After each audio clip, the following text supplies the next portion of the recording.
The stagecoach rattled to a stop in front of the modest boarding house, and Amelia Harper stepped down onto the dusty street of Silverton, Colorado, wondering if she had made the biggest mistake of her life. The air was thinner here than in Philadelphia, and the towering peaks that surrounded the mining town on all sides made her feel simultaneously trapped and awestruck. She had never seen anything like those mountains, not in all her 22 years of life confined to the flatlands of the East Coast. They rose up like ancient sentinels, their snow-capped peaks touching clouds that seemed close enough to reach out and grasp. Her uncle's letter had been clear. He needed help managing his general store, and with both her parents gone from fever the previous winter, Amelia had nothing keeping her in Philadelphia except memories that hurt too much to revisit. The journey west had taken 3 weeks, and every mile had carried her further from everything she knew. Now, standing in this frontier town with her 2 trunks beside her and dust settling on her navy traveling dress, she felt the full weight of her decision. You must be Hiram's niece. A woman in her 40s approached, wiping flour-dusted hands on her apron. I am Margaret Thompson. Your uncle told me to watch for the Tuesday coach. He would have come himself, but there was trouble up at one of the mines. Come inside, dear. You look exhausted. Amelia followed Margaret into the boarding house, grateful for the kindness in the woman's voice. The interior was simple but clean, with whitewashed walls and sturdy furniture that looked handmade. Through the window, those mountains dominated the view, impossible to ignore. I have never seen mountains before, Amelia admitted, unable to pull her gaze away. We have hills in Pennsylvania, but nothing like this. They take some getting used to, Margaret said with a knowing smile. Some folks never adjust, others fall in love with them and can never leave. Your room is upstairs, second door on the right. Supper is at 6. Your uncle said he would come by this evening. The room was small but adequate, with a narrow bed, a washstand, and a window that offered yet another view of those magnificent peaks. Amelia unpacked her belongings, hanging her few dresses in the wardrobe and arranging her books on the small shelf by the bed. Her mother's silver mirror found a place on the washstand, and she stared at her reflection, searching for courage in her own hazel eyes. She had just finished washing the travel dust from her face when she heard raised voices downstairs. Curiosity drew her to the landing, where she could see into the main room below. A man stood near the doorway, and even from above, Amelia could tell he was unlike anyone she had encountered in Philadelphia. He was tall and powerfully built, with broad shoulders that strained against his buckskin shirt. His hair was dark and fell past his collar, and a thick beard covered the lower half of his face. He held himself with a quiet confidence that spoke of strength and capability.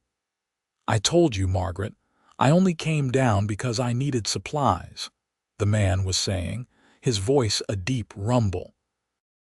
I will be heading back up before nightfall. Wesley, you cannot keep living up there all alone, Margaret replied, her tone mixing exasperation with affection. It has been 2 years.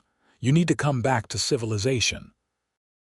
Civilization, the man called Wesley repeated, and there was something bitter in the word. That what you call this place? It is more civilized than a cabin 10 miles up the mountain with only pine trees for company. Wesley turned toward the door, and as he did, his gaze swept upward and locked with Amelia's.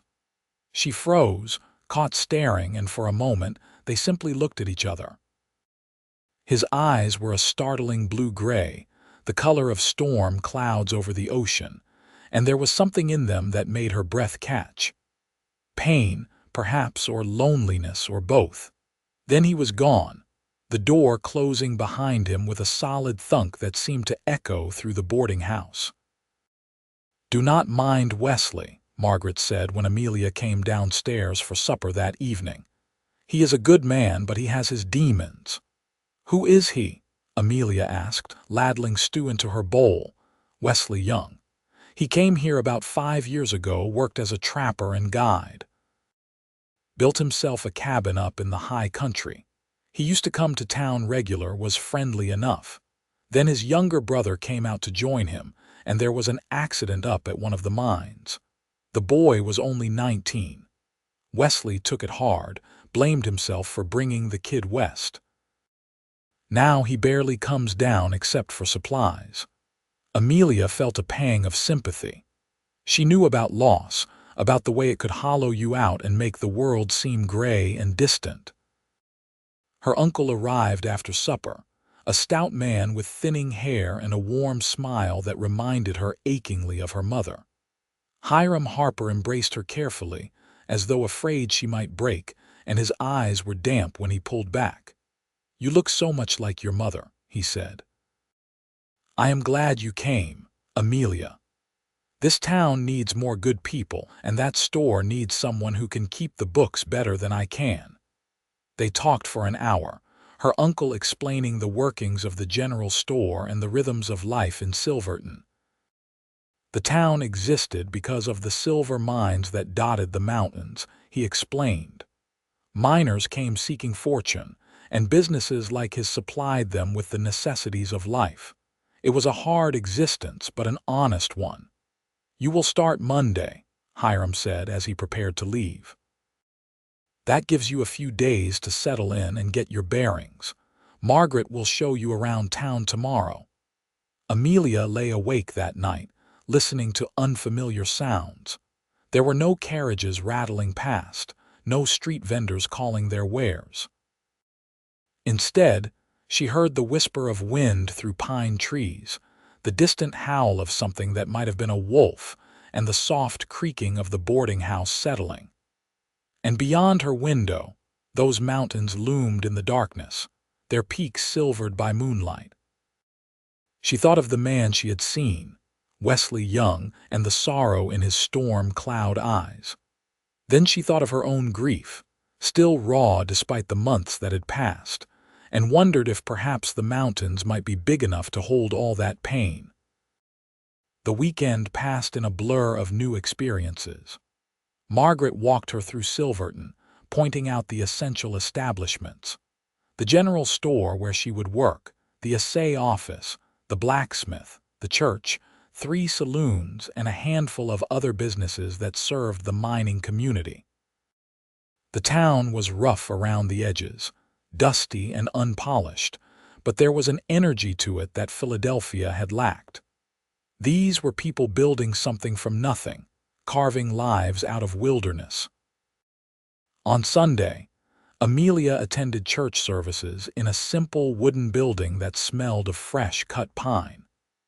The preacher was a young man with earnest eyes who spoke about faith sustaining people through hardship.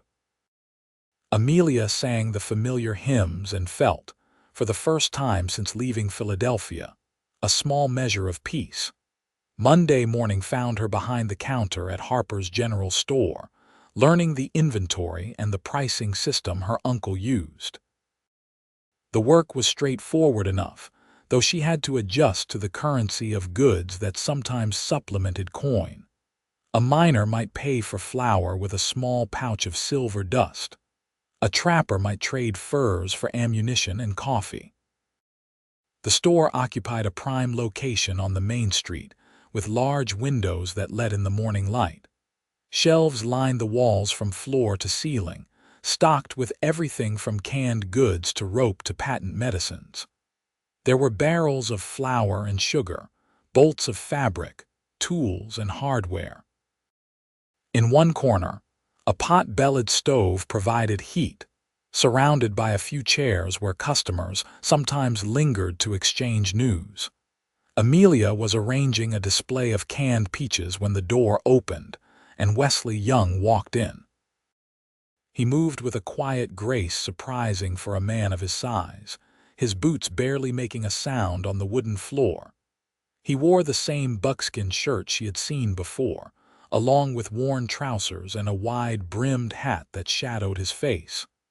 "Help you find something?" Hiram called from the back room. "Just need some supplies," Wesley said. "Coffee, flour, salt, dried beans. Ammunition for a Henry rifle." Amelia found herself staring again, noting details she had missed before. His hands were large and calloused, the hands of a man who worked with them constantly. A scar ran along his left jawline, barely visible beneath his beard. He carried himself like someone always aware of his surroundings, alert in a way that spoke of years spent in wild places. "I can help you," she said, surprising herself with her boldness. Wesley turned to look at her fully for the first time, and she saw recognition flicker in his eyes. "You are the woman from the boarding house, the one on the stairs. Amelia Harper. I am Hiram's niece." She extended her hand, another bold gesture that would have raised eyebrows in Philadelphia. He hesitated, then took her hand in his. His grip was gentle despite his obvious strength, and his palm was rough against her fingers. "Wesley Young. Margaret told me about you." The words were out before she could stop them, and she immediately regretted her forwardness. Something shuddered in his expression, and he withdrew his hand. "I am sure she did. Can I get those supplies?" Chastened, Amelia gathered the items he had requested, weighing out the flour and beans and wrapping them in brown paper. She found the ammunition on a high shelf and had to use the ladder to reach it. When she turned back, she caught him watching her with an expression she could not quite read. "That everything?" she asked, tallying the cost in the ledger her uncle kept. "That is everything." He paid in coin, exact change that he counted out carefully onto the counter. As he gathered his supplies, Hiram emerged from the back room. "Wesley, good to see you. How is the trapping?" "Good enough," Wesley replied. "Saw a fresh elk sign up near Thunder Peak. Should be a decent season." "You planning to come down for the Harvest Festival next month?" "Probably not." Wesley shifted the sack of flour under one arm. "I should get back." "You know you are always welcome in town," Hiram said gently. "Folks miss seeing you around." Wesley nodded but did not reply, and then he was gone, the door closing behind him with quiet finality. "He is a hard man to reach," Hiram said, watching through the window as Wesley loaded his supplies onto a sturdy pack mule tied outside. "But he is a good man, underneath all that grief." Amelia watched too, seeing the efficient way Wesley secured his packs, the gentle hand he ran along the mule's neck. There was something about him that called to her, though she could not have explained why. Perhaps it was recognizing a fellow sufferer, someone else who carried loss like a stone in their chest. The days settled into a rhythm. Amelia worked in the store, learning the intricacies of frontier commerce and getting to know the regular customers. There were miners with silver dust under their fingernails and hope in their eyes. There were families struggling to make a life in this harsh landscape.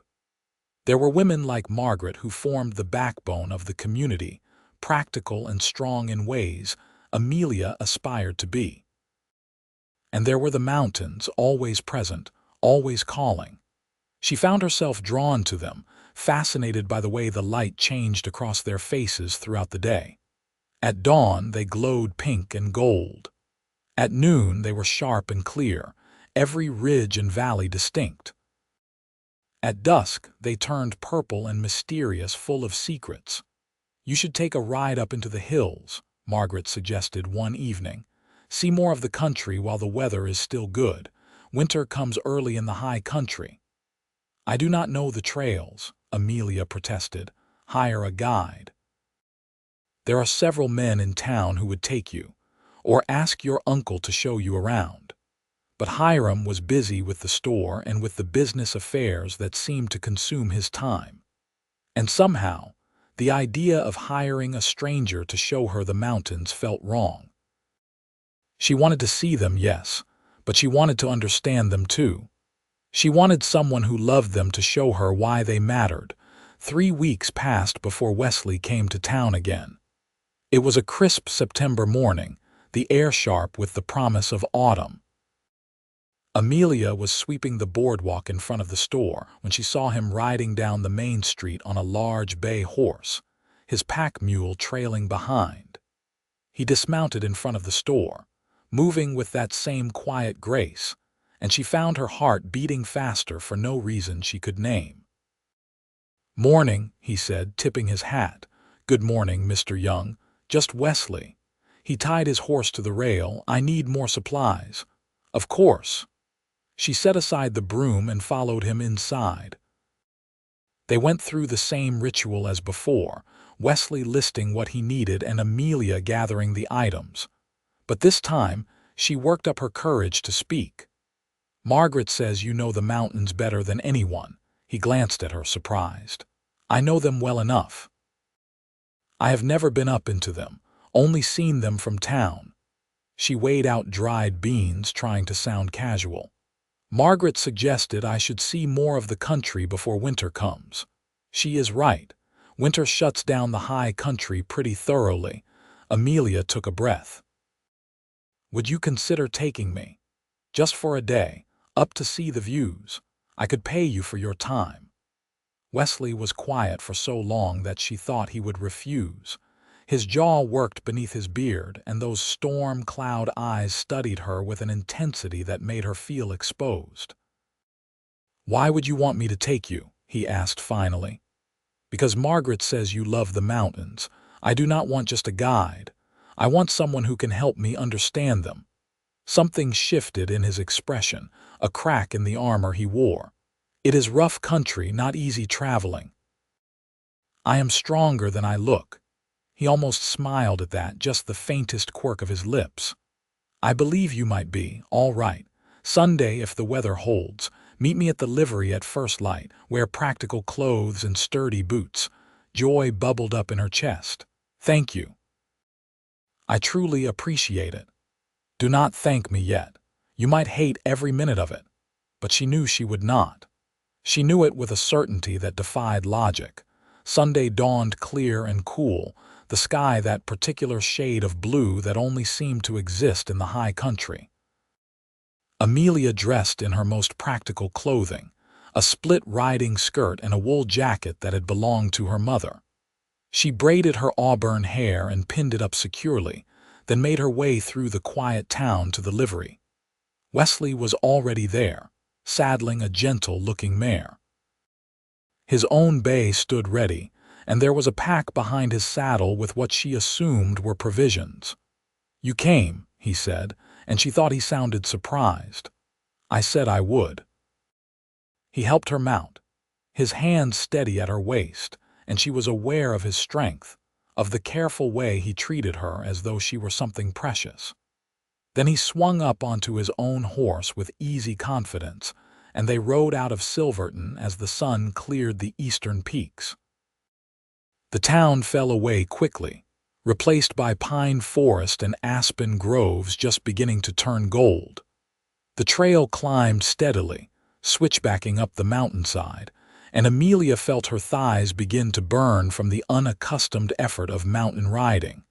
But she did not complain. She was too busy looking at everything, taking in the way the light filtered through the trees, and the crisp scent of pine sap, and the sound of a creek tumbling somewhere nearby. Wesley rode ahead, but he frequently glanced back to check on her, and he moderated his pace to match her abilities. They did not talk much at first, but it was a comfortable silence, the kind that did not need filling. After 2 hours, they emerged from the tree line onto an open meadow that tilted up toward a rocky summit. Wildflowers still bloomed despite the lateness of the season, splashes of purple and yellow against the green grass. The view behind them opened up, and Amelia caught her breath. She could see Silverton far below, looking like a child's toy town, and beyond it, range after range of mountains stretching to the horizon. "We will stop here and rest the horses," Wesley said, dismounting. He helped her down, and her legs nearly buckled. She grabbed his arm for support and felt the solid muscle beneath his sleeve. "Sorry," she gasped. "I am not used to so much riding. You are doing fine, better than most first-timers." He led her to a flat boulder where she could sit. "Rest a few minutes. There is still a ways to go if you want to reach the summit." "I want to," she said firmly. He pulled a canteen from his saddle and handed it to her. The water was cold and sweet, likely drawn from a mountain spring. She drank gratefully and watched as Wesley tended to the horses, checking their hooves and adjusting their saddles with practiced efficiency. "How long have you lived in the mountains?" she asked. 5 years. Came out from Missouri after the war. The war. She thought about the conflict that had torn the nation apart, that had ended just 13 years ago. "Were you a soldier for a while?" His expression darkened. "I do not talk about it much. I understand. Some memories are better left quiet." He looked at her then, really looked at her, and she saw curiosity in his gaze. "What about you? Margaret says you came from Philadelphia. That is a long way." "My parents died last winter. Fever. My uncle was the only family I had left, and he offered me a place here." She looked out at the mountains. "I needed to get away from the memories. Everything in Philadelphia reminded me of them. I am sorry for your loss." The words were simple but sincere. "I am sorry about your brother." His jaw tightened. "Margaret talks too much. She cares about you. I know." He was quiet for a moment then. "His name was Thomas. He was my half-brother, actually, 15 years younger than me. I practically raised him after our mother died. He came out here because I told him about the opportunities, about how a man could make something of himself in the West. And then he got killed in a cave-in at the Silver Bell mine because I was not there to stop him from taking that job."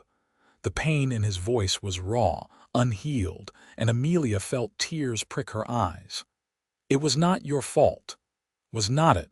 He turned away. "I should have been watching out for him." "You cannot protect everyone from everything. Believe me, I tried with my parents. I tried to keep them away from the sick neighbors, tried to make them stay inside, tried everything. They died anyway. Sometimes terrible things happen, and it is not anyone's fault." Wesley was silent for a long time. Finally, he said, "We should keep moving if you still want to reach the summit." They rode on, climbing higher. The air grew thinner, and Amelia found herself breathing harder, but the views grew more spectacular with every foot of elevation. They passed through patches of stunted trees twisted by wind, crossed boulder fields where pikas chirped warnings, and finally emerged above tree line entirely. The world opened up around them, vast and overwhelming. Mountains stretched in every direction, and the sky seemed enormous, an endless dome of blue. Amelia felt small in a way that was not frightening but liberating. Her grief, which had felt so all-consuming, seemed smaller up here. Not gone, but put into perspective by the sheer immensity of the landscape. "Just a little further," Wesley said, and there was something different in his voice. Anticipation, maybe, or eagerness. They left the horses in a sheltered spot and climbed the last 100 feet on foot, scrambling over rocks that rang beneath their boots. And then they were at the summit, standing on a wind-swept peak with the entire world spread out below them. Amelia turned slowly, trying to take it all in. To the east, the plains stretched away in shades of brown and gold. To the west, more mountains, wave after wave of them, some still crowned with snow. To the north and south, the same magnificent chaos of peaks and valleys. Clouds drifted below them, caught in some of the deeper valleys, and the sun turned everything golden. "This is my world," Wesley said quietly. "This is why I stay." She understood. In that moment, standing on that summit with the wind in her hair and the vastness of creation surrounding her, she understood completely. This was where grief could be born, where pain could be weathered, where the soul could find space to breathe. "Thank you," she whispered. Thank you for showing me." He stood beside her, close enough that their shoulders almost touched, and they watched the play of light across the mountains in silence. Amelia was aware of him in a way she had never been aware of another person. She could hear his breathing, feel the warmth that radiated from his large frame, sense the barely restrained power in his stillness. "You know," he said after a while, "this is the first time I have brought anyone up here since Thomas died. He loved these mountains. I scattered his ashes from this peak." The trust implicit in that statement made her throat tight. "I am honored that you shared this with me. You said you wanted to understand the mountains. This is the heart of them. This wildness, this beauty, this indifference to human concerns. The mountains do not care about our pain or our joy. They just are, and somehow that makes it easier. Easier to let go," she said, understanding. "Easier to live with what cannot be changed." They stayed on the summit for an hour, talking in fits and starts about their lives and losses, about the strange paths that had brought them both to this place.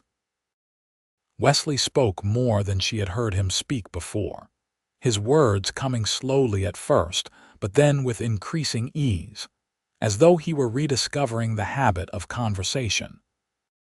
He told her about his childhood in Missouri, about learning to hunt and trap from an old mountain man who had befriended his father, about the war years that he glossed over quickly, pain evident in the tightness around his eyes, about coming west and finding in these mountains a peace he had not known before, and about Thomas, the eager young man who had looked up to his older brother and who had died far too young.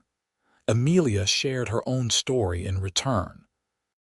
Her quiet childhood in Philadelphia, her father's work as a clerk, her mother's gentle nature. The books she had loved, the dreams she had harbored of seeing more of the world. The fever that had taken both parents within a week of each other, leaving her alone in a city that suddenly felt hostile and cold. "I think I understand now why you stay up here," she said, as the sun began its descent toward the western peaks. "If I could see this every day, I might never leave either." "You could, you know, see it every day." He said it carefully, as though testing the words. "The mountains are for everyone who loves them. I have to work in the store, and I do not know if I am brave enough to live in the wilderness." "You are brave enough," he said with certainty. "You came west alone. You climbed this mountain without complaint. You listened to a half-wild mountain man pour out his grief. That takes courage." She felt heat rise to her cheeks. "You are not half-wild." Margaret might disagree. They smiled at each other, and Amelia felt something shift between them. A connection, fragile but real, like the first thread of spider silk stretched between 2 points. The ride down was easier than the climb, though Amelia's legs trembled with fatigue. Wesley led them by a different route, following a creek through a canyon where the walls rose sheer and red on either side. They startled a small herd of elk that bounded away through the trees, and they saw a golden eagle circling high above, riding the thermals. Full dark had fallen by the time they reached Silverton, and Amelia was so tired she could barely stay in the saddle. Wesley helped her down in front of the boarding house, his hand steady at her waist. "Thank you," she said, looking up at him. "This was the most remarkable day of my life." "Mine too," he admitted. "In a long time, anyway. Will you come to town again soon?" He hesitated, then nodded. "I will. I think I will." She watched him ride away into the darkness, leading his horse and the gentle mare, and she felt bereft at his leaving, which was absurd, she told herself. She barely knew the man, but her heart did not seem to care about logic. Margaret took one look at her and insisted she eat something before going to bed. Over a bowl of stew, Amelia recounted the day's adventure, describing the summit and the views and the feeling of standing on top of the world. "And Wesley," Margaret asked with knowing eyes, How was he? He was kind and sad and more interesting than I expected. He is a good man, Amelia, but he is wounded. Be careful with your heart. I barely know him. That is not what I asked. Amelia lay in bed that night, too tired to sleep, replaying the day in her mind. The summit, the views, the long silences and longer conversations. The way Wesley had looked at her when he thought she was not watching. The careful gentleness in his hands despite their obvious strength. The pain in his voice when he spoke of his brother. And she realized that Margaret was right to warn her. Her heart was already involved, already reaching toward this mountain man with his storm cloud eyes and wounded soul. It was foolish and impractical and probably doomed to heartache. But her heart had never been very good at listening to reason. Over the next week, Amelia found herself watching for Wesley every time the store door opened. She told herself she was being ridiculous, that he probably would not come to town for weeks, that he had just been being polite when he said he would return soon. But she watched anyway. And then, on Friday afternoon, he walked through the door. He carried a bundle wrapped in oilcloth which he set on the counter. "Thought you might like these," he said. Inside the oilcloth were 3 large trout, freshly caught and cleaned. "I caught them this morning," he explained. "Figured they would make a nice supper for you and Margaret." "That is very kind," Amelia said, surprised and touched. "She will be delighted. Will you stay for supper? I am sure she would want to thank you properly." "I should not, please. You rode all the way down, at least stay for a meal." He shifted his weight, uncomfortable, but she saw the moment he decided to accept. "All right. What time?" 6 o'clock. "Do you know where the boarding house is?" "I know." He left to tend to his horse and his other errands, and Amelia hurried home at the end of her work day to tell Margaret, who responded with delight and immediately began planning an elaborate meal around the trout.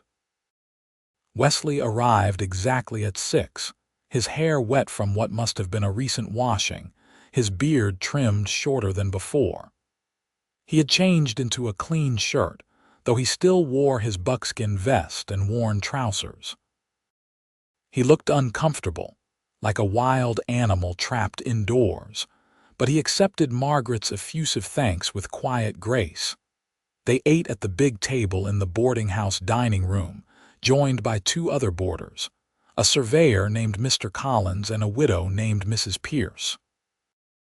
The trout was delicious, pan-fried with butter and herbs from Margaret's garden, and the conversation flowed more easily than Amelia had dared hope.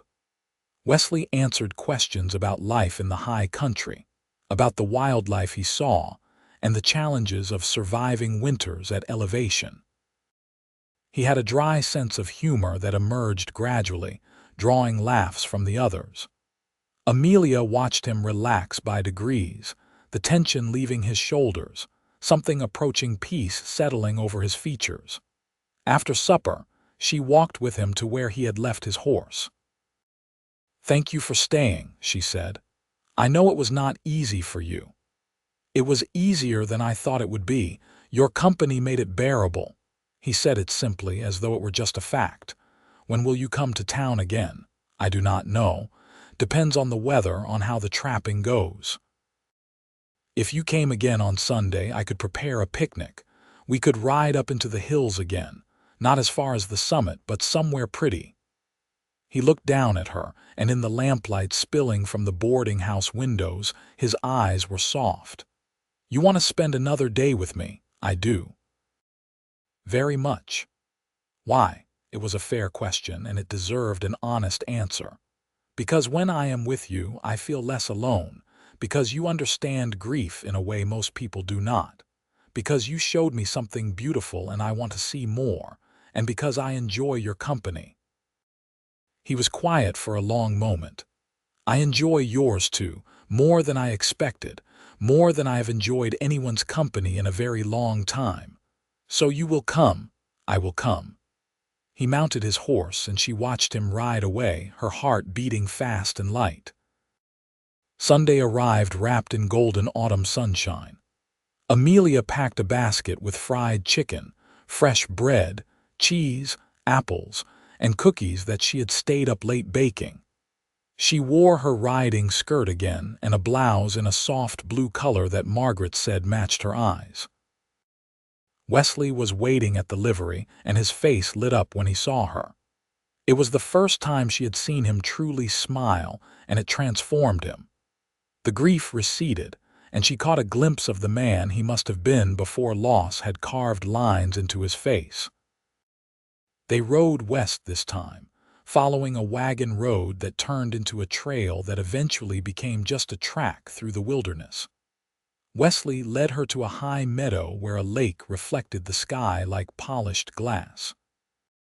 Willows grew along the shore, and the peaks of the Grenadier Range rose behind it, sharp and dramatic. "I call it Blue Lake," he said. "Though it probably has a proper name I do not know." They spread a blanket on the grass and ate the picnic, talking about everything and nothing. Wesley asked about her life in Philadelphia, about the books she loved and the places she had dreamed of visiting. She asked about his years as a trapper, about the seasons in the mountains and the animals he shared the high country with. "You ever get lonely up there?" she asked. "I did not think I did," he admitted. "I thought I wanted to be alone, but lately I have started to realize that maybe I was just hiding." "From what?" "From feeling things, from getting close to anyone and risking losing them." He picked at the grass beside the blanket. "After Thomas died, I told myself I was better off alone. That way I could not fail anyone else or watch them leave." "That is not living, though. That is just existing. I know, I am starting to figure that out." He looked at her. "You are making me figure it out," her breath caught. "Me?" "You. The way you look at the world with such wonder, even after everything you have lost. The way you are not afraid to ask for what you want. The way you make me want to be part of things again, instead of just a ghost in the mountains." She reached out and took his hand, lacing her fingers through his. His hand engulfed hers, warm and calloused and strong. "I am glad," she whispered. "I was afraid I was alone in feeling this." "Feeling what?" "This pull between us. This connection." He turned his hand to grip hers more firmly. "You are not alone. I feel it too. Have since the first moment I saw you on those stairs." They sat like that for a long time, hands clasped, watching the light change on the surface of the lake, and then Wesley stood and pulled her gently to her feet. "Dance with me," he said. "There is no music. We will make our own." And there, in that high meadow with no witness except the mountains and the sky, they danced. Wesley hummed a tune she did not recognize, something slow and sweet, and he held her carefully as they swayed across the grass. He moved with surprising grace for such a large man, leading her in a simple waltz that felt more intimate than any ballroom dance in Philadelphia ever had. When the song ended, they stood still in each other's arms. Wesley's hand came up to cup her cheek, his thumb brushing across her skin with reverent gentleness. "Can I kiss you?" he asked. "Yes," she breathed. His lips met hers softly, tentatively, as though he were afraid she might break. But when she responded, rising on her toes to press closer, the kiss deepened. His arms came around her, lifting her slightly, and she felt the wall of muscle in his chest, the steady thunder of his heart. The kiss tasted like apples and promise, and when they finally broke apart, they were both breathing hard. "I should not have done that," Wesley said, but he did not let her go. "Why not?" "Because I have nothing to offer you. I live in a cabin 10 miles from the nearest person. I spend my days tracking animals and my nights alone. You deserve better." "What if what I want is you?" He closed his eyes, pain and hope warring in his expression. "You do not know what you are asking. Then show me. Let me see your cabin, your life. Let me decide for myself." "Amelia." "I am serious, Wesley. I do not care about fancy houses or society events. I left all that behind. What I care about is finding a place where I belong with someone who understands me, and I think that might be with you." He rested his forehead against hers. "You have to be sure. The mountains are harsh, especially in winter. It is a hard life. I am stronger than you think. I am beginning to believe you are." They stayed at the lake until the sun began to sink toward the horizon, then rode back to Silverton through the golden light of late afternoon. At the boarding house, Wesley dismounted and helped her down, and his hands lingered at her waist. "Can I see you again?" he asked. "Before I head back up, come to supper tomorrow night." "I will." This time, when he kissed her goodbye, there was more confidence in it, more certainty. And Amelia floated into the boarding house feeling like her feet barely touched the ground. Over the next 2 weeks, Wesley stayed in Silverton. He took a room at the boarding house, and he found odd jobs around town to earn his keep. He repaired fences and helped at the livery and did heavy work that required his considerable strength. And every evening, he had supper with Amelia, and they walked the streets of the town as dusk settled over the mountains. They talked about everything, learning each other with the intensity of people who had both known loss and were afraid to lose again. Wesley told her about his dreams of building a larger cabin, of maybe running a guiding business for hunters and fishermen who wanted to experience the high country. Amelia shared her love of books and her secret ambition to maybe write stories of her own someday. "You should do it," Wesley encouraged. "You have a way with words, and you have seen things now that most people never will." "Maybe I will write about a mountain man," she teased. "As long as you make him handsome." "Oh, I think I can manage that." Their relationship deepened with each passing day. They held hands openly now, and Wesley's arm would slip around her waist as they walked. He kissed her goodnight on the porch of the boarding house, kisses that grew longer and more heated until Margaret had to cough pointedly from inside. "I have to go back up soon," Wesley said one evening as October painted the aspens gold. "I need to check my trap lines and lay in supplies for winter, but I do not want to leave you. Then take me with you, Amelia." "I am serious. Let me come up for a few days at least. Let me see your cabin and your world. If I hate it, you can bring me back down, but if I love it—" She let the sentence hang. "If you love it, then maybe I stay." He searched her face. "Your uncle needs you at the store. My uncle wants me to be happy, and I think I could be happy with you. You are asking me to let you risk everything." "No, I am asking you to let us risk everything together. That is different." He pulled her close, his arms banding around her. "I want this more than I have wanted anything in years, but I am terrified of failing you the way I failed Thomas." She pulled back enough to look up at him. "You did not fail Thomas, and you will not fail me. We are partners in this, Wesley. We face things together." "When did you get so wise?" "About the same time a mountain man showed me the summit." He laughed, a sound of pure joy that she had never heard from him before. "All right. We will do this properly, though. I will talk to your uncle and get his blessing, and we will go up for a week, let you see what you are getting into. And if you still want this life after that, then we will figure out the rest." Hiram Harper was surprisingly understanding when Wesley came to him with hat in hand and heart on sleeve. The older man listened to Wesley's stumbling explanation, watched the way his niece looked at this mountain man, and finally nodded. "She has been happier these past weeks than I have seen her since she arrived," Hiram said. "If you make her happy and if this is what she wants, then you have my blessing. But you hurt her, young man, and I will hunt you down myself." "If I hurt her, I will deserve it," Wesley replied. They spent 2 days preparing for the trip into the high country.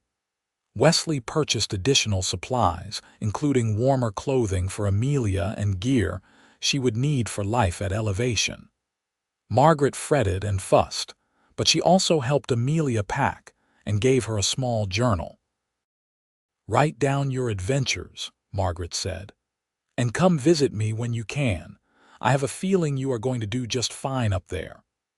They left Silverton on a crisp October morning, with the sun rising over the peaks and turning the frost on the grass to diamonds. Amelia rode the gentle mare Wesley had chosen for her, and a pack mule carried her belongings along with additional supplies. Wesley led the way, confident and sure, and with every mile they climbed, Amelia felt something in her chest expand.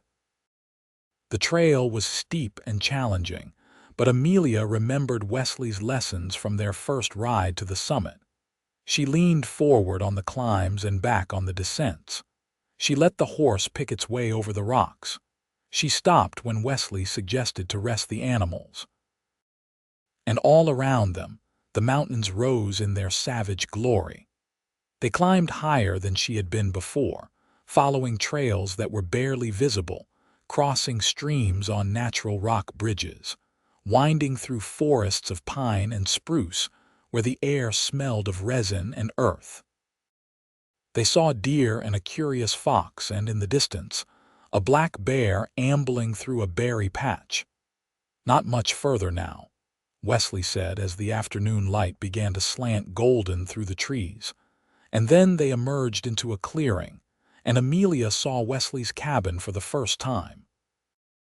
It was larger than she had expected, built of solid logs chinked with mud and moss. A stone chimney rose from one end, and a covered porch ran across the front. It sat in a meadow beside a quick-running creek, with forest rising behind it and a view of distant peaks through the trees. Smoke rose from the chimney, and Amelia realized Wesley must have prepared it before coming down to Silverton. "A neighbor comes by once a month to check on the place and keep the fire going," Wesley explained. "Old trapper named Jim who has a cabin about 3 miles west. He is the only person within 20 miles. He helped her dismount and led her inside. The cabin was a single large room with a sleeping loft above. There was a stone fireplace at one end, a cast iron stove for cooking, a solid table with 2 chairs, and shelves holding supplies and equipment. The floor was made of split logs, smooth from years of use, and there were windows on 3 sides to let in light. It was simple and spare, but it was clean and well maintained. "It is not much," Wesley said, suddenly uncertain. "It is wonderful," Amelia breathed, and she meant it. There was something about the cabin that felt right, felt safe. Like a haven in the wilderness. Over the next week, Wesley showed her his world. He taught her how to fish in the creek, using willow poles and bits of dried meat for bait. He showed her his trap lines, explaining how he set them to be humane and how he processed the pelts. He took her foraging, pointing out edible plants and mushrooms. He showed her where the elk came to graze and where the mountain lions left their tracks. And every evening, they returned to the cabin, and Amelia cooked supper while Wesley tended to the animals and did the 100 small tasks that life at elevation required. They ate by firelight and talked for hours, and then Wesley would make up a bed for himself on the floor by the fire while Amelia took the loft. But on the 4th night, as she lay in the loft unable to sleep, she heard him moving restlessly below. "Wesley," she called softly, "did I wake you?" "I am sorry. No, I could not sleep either." She climbed down the ladder wrapped in a quilt. He sat by the fire in his undershirt and trousers, his hair loose around his shoulders. "What is wrong?" "Nothing. Everything. Having you here is wonderful and torture at the same time."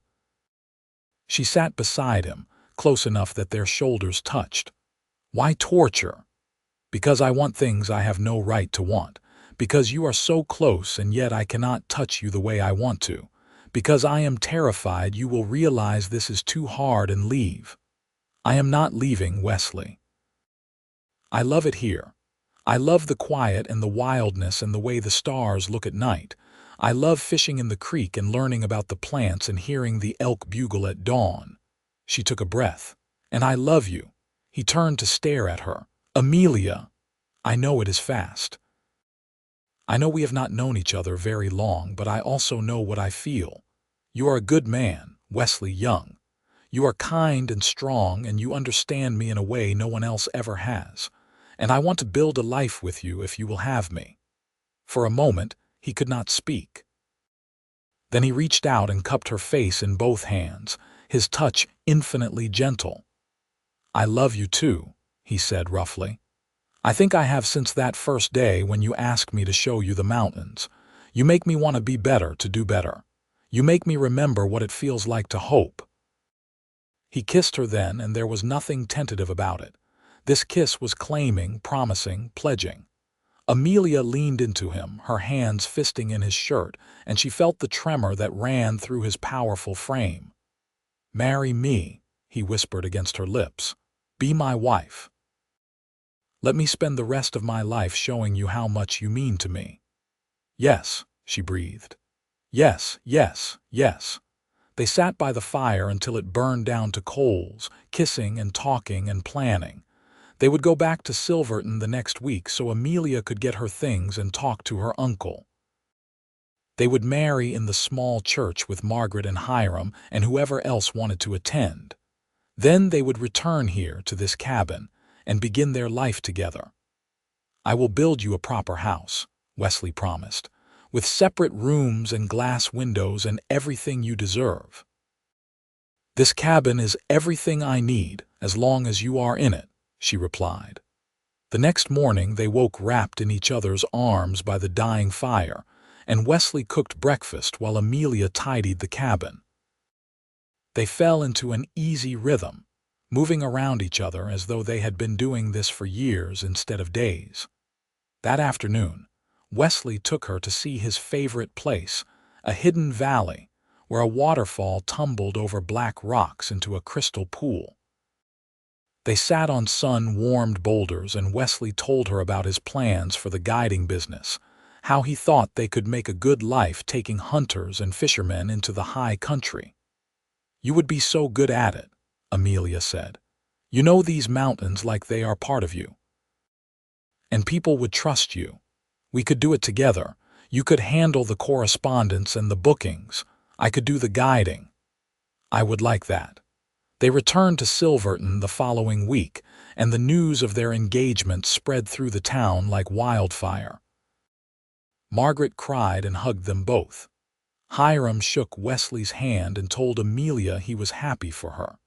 The preacher scheduled the wedding for the following Saturday, giving them just enough time to prepare. Amelia wore a dress of cream-colored silk that Margaret helped her alter, with her mother's silver hair combs holding her hair in place. Wesley wore new trousers and a white shirt, his beard trimmed close and his hair pulled back. He looked nervous and proud and happier than anyone had seen him in 2 years.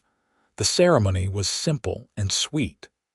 They spoke their vows in front of the small congregation, promising to love and honor each other through whatever challenges the mountains might bring. And when the preacher pronounced them husband and wife, Wesley kissed his bride with such tenderness that several of the women dabbed at their eyes. They spent their wedding night at the boarding house in a room Margaret had decorated with wildflowers. And the next morning, they loaded their belongings onto pack animals and rode out of Silverton as husband and wife, heading for the high country that would be their home. The first winter was hard.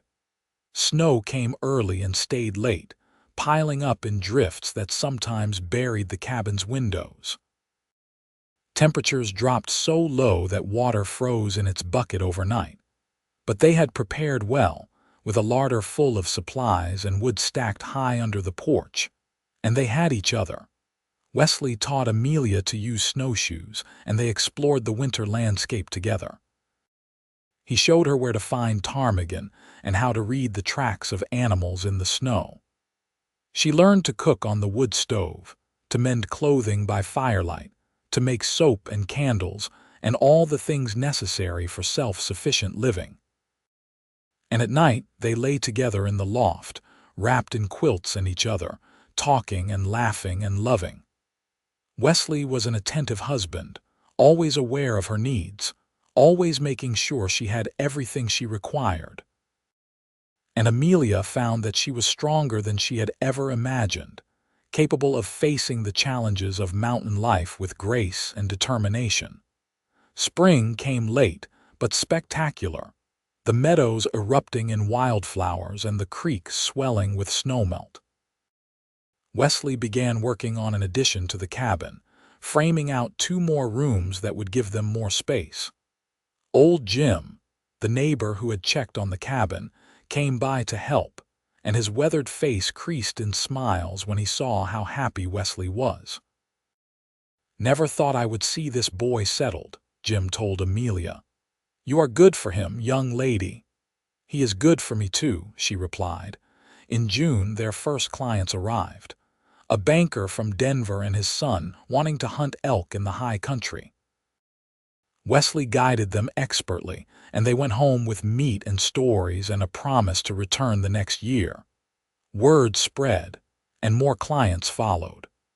By the end of summer, they had hosted a dozen hunting and fishing parties, and their savings had grown enough to think about improvements. In September, Amelia realized she was pregnant. She told Wesley one evening as they sat on the porch watching the sunset paint the peaks in shades of rose and gold. "Are you sure?" he asked, his hand coming to rest protectively over her still flat stomach. "I am sure. The baby should come in late spring." He pulled her into his arms, his face buried in her hair, and she felt the wetness of tears against her temple. "I am going to be a father," he whispered. "I am terrified. You are going to be a wonderful father. You will teach our child about these mountains and how to live in them. You will show them how to be strong and kind and brave. We will do it together," he corrected. "Like we do everything." The winter was gentler than the one before, and they spent it preparing for the baby. Wesley carved a cradle from aspen wood, sanding it smooth and rubbing it with beeswax until it glowed. Amelia sewed tiny clothes and knitted blankets, and they talked for hours about names and futures and all the possibilities that lay ahead. In late May, on a morning when the meadow was full of wildflowers and the air smelled of pine and possibility, Amelia gave birth to a son. The labor was long and difficult, with only Wesley and old Jim's wife Martha, who had traveled over to help to assist. But when Amelia finally held her baby boy, looking into eyes that were the same storm cloud gray as his father's, she knew every moment of pain had been worth it. "What should we call him?" Wesley asked, his voice rough with emotion. "What about Thomas, for your brother?" Wesley's eyes filled with tears. "Are you sure?" "I am sure. Your brother should be remembered, and maybe this Thomas will get to live the life that other one did not." They named him Thomas Wesley Young, and he was a healthy, loud baby who quickly became the center of their world. Wesley proved to be a devoted father, rocking his son to sleep and talking to him in a gentle rumble that seemed to soothe the baby instantly. Amelia marveled at the sight of her large, powerful husband cradling their tiny son with such infinite care. The years that followed were good ones. The guiding business grew, and they built a second, larger cabin to host their clients.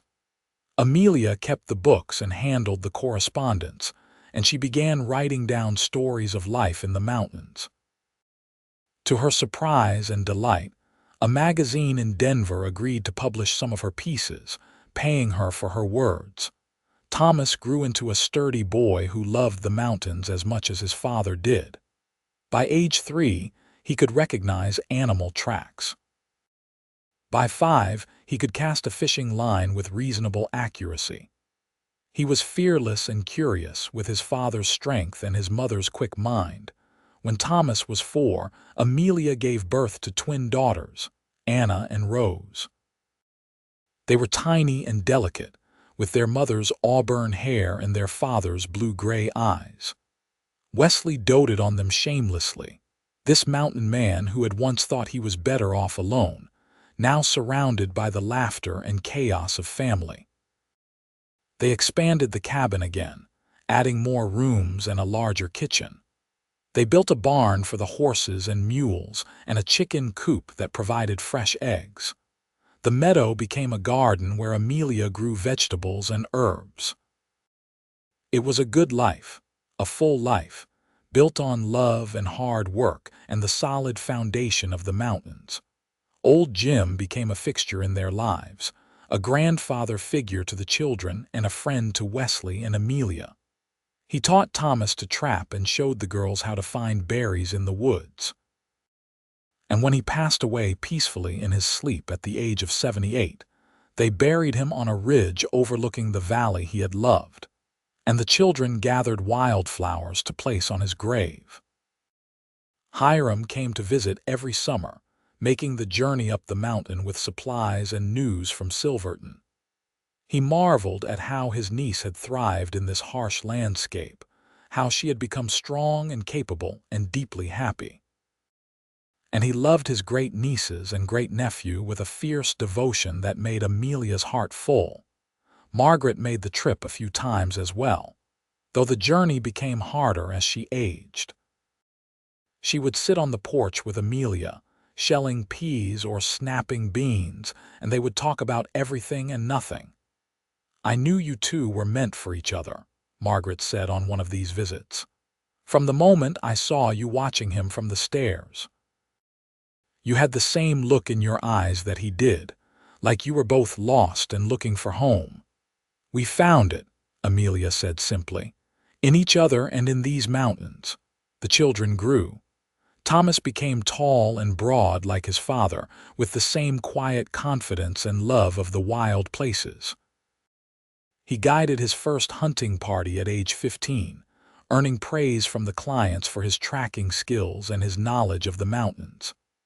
Anna was bookish like her mother, often found with her nose in a book or scribbling in a journal. And Rose was the adventurous one, always climbing higher and going further, pushing boundaries with a fearless joy that both terrified and delighted her parents. On their 20th wedding anniversary, Wesley took Amelia back to the summit where he had first shown her his world. The children stayed home under Thomas's supervision, and Wesley and Amelia rode up the familiar trails as they had done so many times before. The view was just as spectacular as Amelia remembered, perhaps more so because now it was layered with memories. She had lived among these peaks for 2 decades. She had watched the seasons change 200 times. She had raised children in the shadow of these mountains and built a life that exceeded her wildest dreams. "You remember the first time I brought you here?" Wesley asked, his arm around her waist. "I remember everything about that day, how nervous I was, how kind you were, how I felt like I was seeing the world for the first time. I never thought I would be happy again after Thomas died. I thought joy was something that belonged to my past." He turned her to face him. "You gave it back to me, you and our children and this life we have built. I am so grateful that you saw something worth saving in a half-wild mountain man. I saw the man you really were underneath the grief, and I loved him. I still do, more with each passing year." He kissed her there on the summit, with the wind in their hair and the mountains bearing witness. And Amelia thought about the frightened young woman who had stepped off a stagecoach in Silverton 20 years ago, who had never seen mountains before, and had not known what her life would become. That woman could never have imagined this, the strength she would find in herself, the love that would sustain her through harsh winters and difficult seasons, the joy of watching her children grow in this wild place. The deep satisfaction of a life lived on her own terms, with a partner who respected and cherished her. They rode back down as the sun set, painting the mountains in shades of purple and gold. The cabin appeared through the trees, smoke rising from its chimney, and they could hear the children's laughter echoing across the meadow. Thomas was teaching his sisters some tracking technique, pointing out signs in the dirt, and all three looked up and waved as their parents approached. Wesley helped Amelia dismount, and his hands lingered at her waist. "Home," he said simply. "Home," she agreed. That night, after the children were in bed and the cabin was quiet, Wesley and Amelia sat on the porch as they had done countless times before. The stars spread across the sky in brilliant profusion, unobscured by city lights or haze.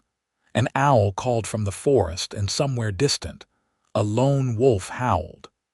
"What do you think our children will do?" Amelia mused. "Will they stay in the mountains or seek their fortunes elsewhere?" "I think Thomas will stay.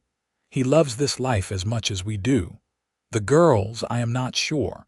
Anna might want to go to college, study literature. Rose might become an explorer or a scientist, always pushing to see what is beyond the next ridge.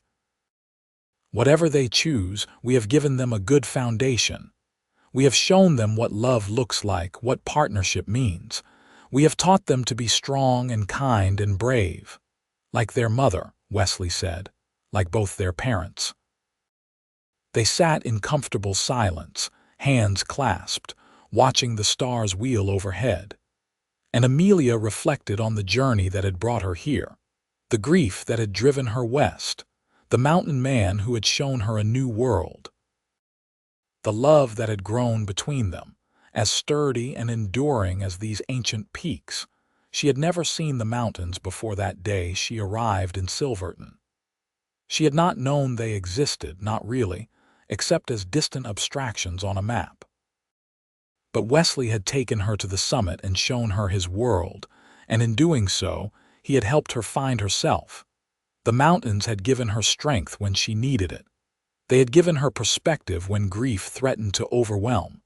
They had given her a home and a purpose and a family. And through it all, Wesley had been beside her, steady as stone, offering his hand whenever the path grew steep. "Thank you," she whispered. "For what?" "For showing me the mountains. For believing I was strong enough to live in them. For loving me." He brought her hand to his lips and kissed her knuckles.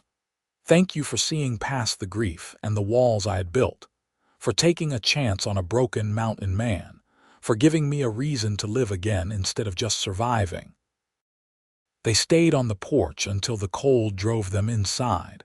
And then they climbed to the loft and lay together in the darkness, wrapped in quilts and 20 years of shared history. Amelia listened to Wesley's breathing slow into sleep, felt the warmth of his body against hers, and knew with absolute certainty that she was exactly where she was meant to be. The years continued to pass, as years do, bringing changes and challenges and joys. Thomas married a young woman from Silverton, a schoolteacher named Sarah, and they built a cabin a mile from Wesley and Amelia's, raising their own family while Thomas continued to run the guiding business with his father.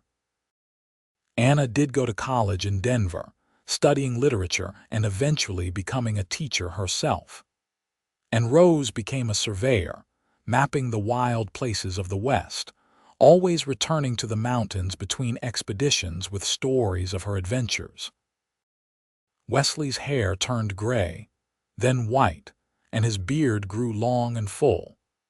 But he never lost his strength or his love for the high country. Even in his 60s, he could still hike to the summit and back in a day, though Amelia had long since stopped accompanying him on those particular expeditions. Amelia's hair also silvered, and she wore glasses for reading now. But she still tended her garden and wrote her stories and welcomed guests to their mountain home with the same warm hospitality she had shown for decades. Her articles about mountain life had been collected into a book that sold modestly but steadily, bringing visitors who wanted to meet the woman who wrote so eloquently about the wild places.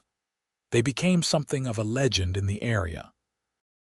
The Eastern woman and the mountain man who had found each other against all odds and built a life that defied the hardships of the high country. Young couples starting out would visit them, seeking advice, and Wesley and Amelia would share what they had learned over the years. It is about partnership, Wesley would say, about facing things together and trusting each other to do their part.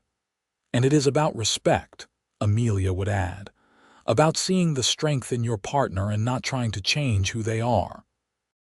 Also about being willing to fight for it, Wesley would continue. There will be hard times, times when you want to give up, but if you have the right person beside you, you fight through it.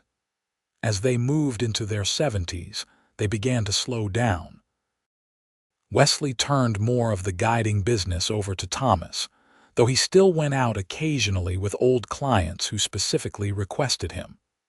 Amelia spent more time writing, working on a memoir about her years in the mountains. They had grandchildren now, a whole new generation running through the meadow and splashing in the creek. On a summer afternoon in their 75th year, Wesley came to find Amelia in the garden. She was weeding around the tomato plants, her movements slower than they had once been but still sure. "Come with me," he said, offering his hand. "I want to show you something." "Where are we going? You will see." They walked slowly up a trail that wound through the forest, one they had hiked countless times over the decades. Wesley matched his pace to hers, patient and steady, his hand ready if she needed support. They emerged into a meadow filled with wildflowers, and there, set into a large boulder, was a bronze plaque. Amelia leaned closer to read it. "In memory of Thomas Young, who loved these mountains, and in celebration of Thomas Young, who lives them still, the mountains remember both." She turned to Wesley with tears in her eyes. "When did you do this?" "Thomas helped me place it last week.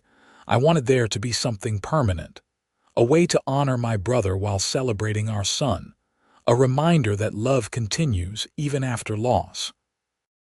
She embraced him, this man who had shown her the mountains and so much more. "It is perfect."